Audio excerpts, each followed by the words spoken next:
Si je veux faire cette vidéo, c'est aussi pour expliquer une chose. Alors là, vous allez voir et vous allez rire, parce que c'est ma tête il y a quelques années. Sur la vieille miniature de vidéo, quand j'avais encore des cheveux et pas de barbe. La dame, c'est pas une... Alors la dame. Justement, c'est tout le centre de l'explication de l'activité que vous allez faire maintenant. L'histoire s'appuie sur la mémoire. D'accord ? Ça, c'est quelque chose d'important. On est sérieux. Les témoins sont importants pour raconter comment ils ont vécu les choses. Mais ce n'est pas suffisant pour faire de l'histoire. D'accord ? Un témoin, il est là pour provoquer, enfin en tout cas son récit va provoquer des émotions.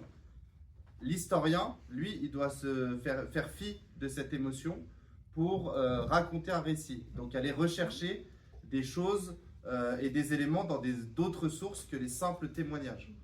Mais c'est toujours bien pour introduire quelque chose. Quand vous regardez un témoignage, vous pouvez être pris d'empathie pour la personne, etc. Là, en l'occurrence, ce chapitre-là, il a une importance pour moi et je vais vous la partager. C'est aussi une histoire familiale.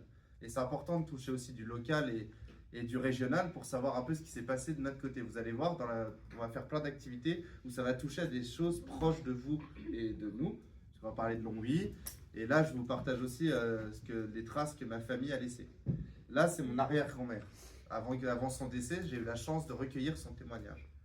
Donc, mon arrière-grand-mère a vécu elle avait 16 ans quand elle a vécu l'arrivée des Allemands. Donc, une vingtaine d'années quand la guerre s'est terminée. Voilà.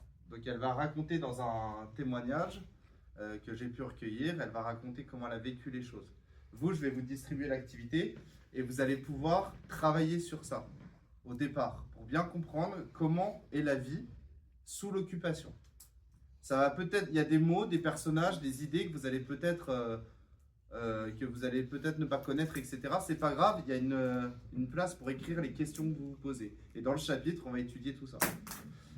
C'est là aussi où vous allez rencontrer vous-même une personne de Longuyon qui a vécu la Seconde Guerre mondiale. C'est des gens qui ont plein de choses à nous apporter. Et peut-être que vous, un jour, vous serez aussi des témoins de l'histoire, parce qu'on est tous des témoins de l'histoire. De quelle manière? En racontant des événements que vous avez vécus, le Covid par exemple. Ça, c'est quelque chose d'assez historique, le confinement, etc. Peut-être qu'on vous demandera de témoigner. Mais n'oubliez pas, histoire et mémoire, c'est deux choses différentes, mais qui se complètent. Nous, on fait de l'histoire. La mémoire, elle vient compléter tout ça. Voilà. Donc, je vous distribue l'activité, je vous passe la vidéo, et puis ensuite, voilà, vous répondez. Et on fait ça avant que ça sonne.